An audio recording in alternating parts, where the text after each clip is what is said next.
tignan na natin ulit yung ginawa nating rest house. Puro steel lahat. Ito, okay dito.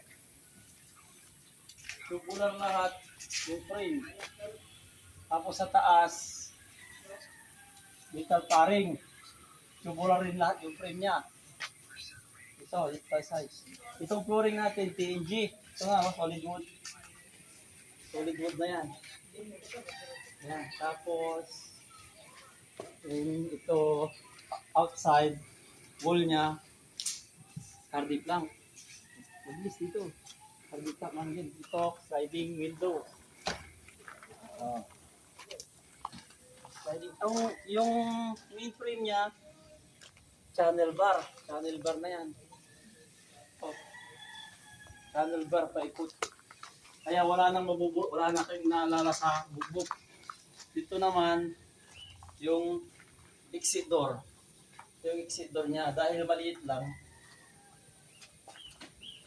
papunta dito sa CR. Dito yung CR niya.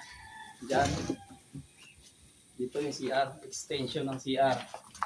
Dito lang. O, dito naman yung likod niya. Ito. RD plank din lahat ng sa labas. Wala na siyang mabubulok. Wala na siyang maanay. Kaya ito na yung sunod sa bahay kubo. Puro kan na lahat, solid na lahat. Okay. Na, dito sa loob, pasukin natin sa loob. Ito yung loob niya. Dito yung doon yung main.